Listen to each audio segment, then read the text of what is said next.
Kompas TV ke-13 dengan tema Indonesia Bersatu. Kami hadirkan komunitas yang bersatu untuk merawat sungai dan sudah pernah kami angkat sebelumnya. Sejak dibentuk tahun 2019 oleh pemuda asal Prancis, Sungai Watch telah membersihkan lebih dari 2.200 sampah sungai di Bali dan juga Jawa Timur. Sejak usia muda, Gary Benshegibe bersama kakaknya Kelly dan Sam Benshegibe sudah punya kepedulian terhadap persoalan sampah. Mulai dari membersihkan pantai hingga mereka menemukan fakta bahwa sampah di laut berasal dari sungai. Di usia di bawah 17 tahun pada 2009, mereka pun mendirikan Make a Change War. Gary bersama Sam dan Kelly pernah ikut membersihkan Sungai Citarum dan mendapat apresiasi dari Presiden Jokowi.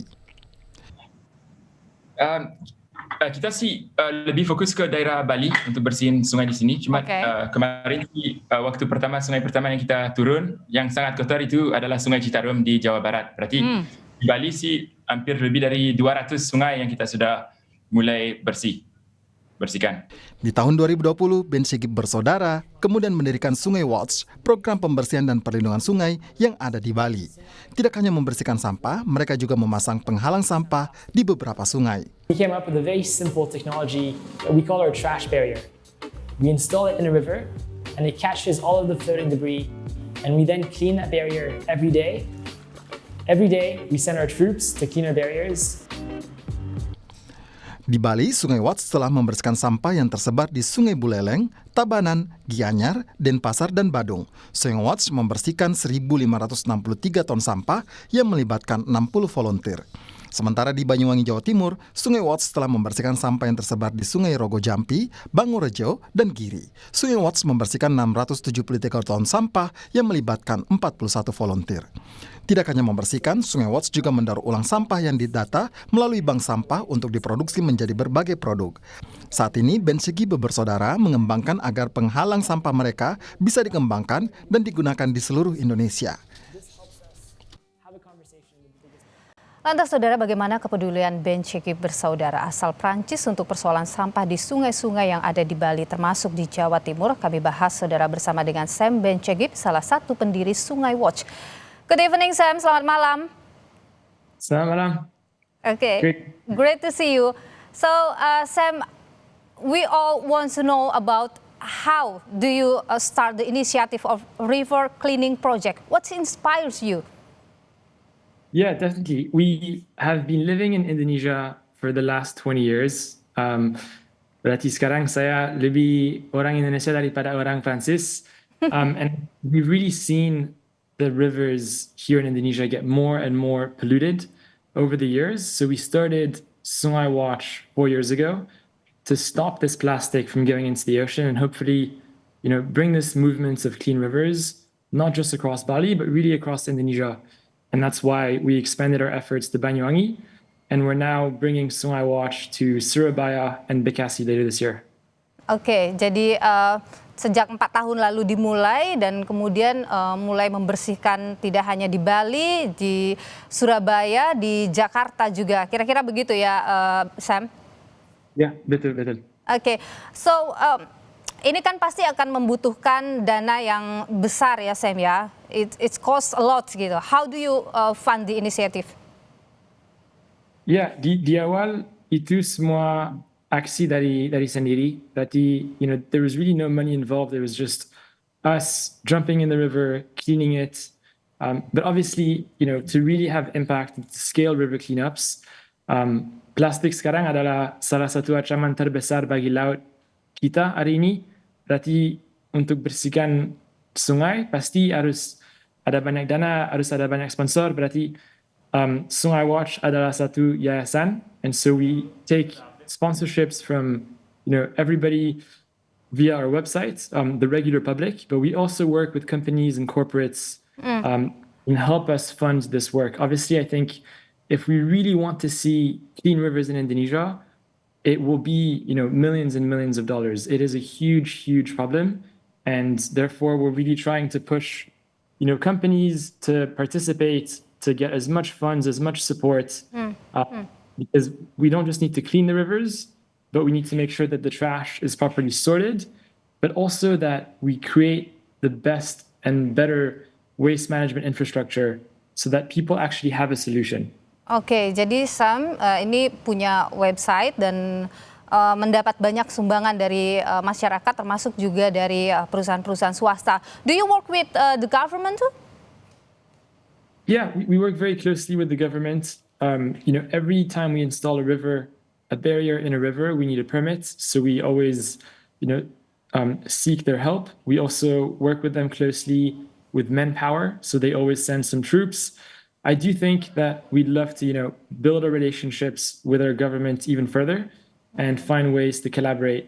We realize that funding may not be what the government might be able to give us, but they can give us so much more support, connections, introductions, and of course, how can we make sure that the government invests in the actual waste management infrastructure at the household level? At Sumaiwatch, we're really focusing on the rivers. Oke, jadi Sam dan juga Sumaiwatch ini juga bekerja sama dengan pemerintah, meskipun mungkin dari pemerintah tidak memberikan pendanaan dalam bentuk uang misalnya, tetapi juga ada infrastruktur dan juga manusianya atau orang yang membantu dalam proyek ini. Dan Sam, how do you manage the plastic waste that you had collected? So dari setiap hari sekarang kami bersihkan lebih dari 300 sungai setiap hari. Dari semua sungai itu, we collect about 3 to 4,000 kilos every single day. That trash goes back to one of our 10 facilities, and we sort all that trash into 30 different materials so that we can understand what is polluting our rivers and really work with communities on helping them live more sustainably. What types of plastic and materials can they try to avoid? As well as how can we make sure that every material we collect can properly be recycled. So we launched a new company called Sungai Design to actually recycle some of the plastic we collect into furniture with the goal of hopefully selling the furniture to help fund back our cleanup efforts. Oke, jadi ada program recycle ini juga yang karena ada banyak sekali sampah-sampah yang dikumpulkan, itu yang juga salah satu hal yang dilakukan oleh Sumaiwatch ini. So, Sam, I read that you work with 150 rivers warrior. You name it a rivers warrior. Tell us about them. Sure. Our river warriors are really, the people behind all the impact that we do. They're our heroes. And, they're jumping into rivers every day. They're sorting the 4,000 kilos of trash that we collect on a daily basis. And at Sumaiwatch, we're really a community-driven organization. Without these river warriors, our work can never work and we can never clean so many rivers. So we work with a network of local community members who we hire full-time. So our 150 staff at Sumaiwatch are paid full-time, fair living wages. And we're really looking for, the most passionate people out there that believe that Indonesia's rivers can be clean again. And so we're now actively looking, for every time we expand, we're looking for this network warriors. Oke, jadi ada 150 disebutnya sebagai river warriors gitu ya. Jadi orang yang diajak bekerja sama dan tentu masih terus dibuka untuk Anda semua yang mungkin ingin bergabung dalam proyek ini. Any upcoming project? Yes, a few really exciting ones. I think we realize, unfortunately, that rivers in Indonesia are not just polluted in Bali and Banyuwangi, but really they're polluted everywhere, especially in some of the most populated cities like Surabaya, Jakarta. So we're actually bringing our work to those two big cities.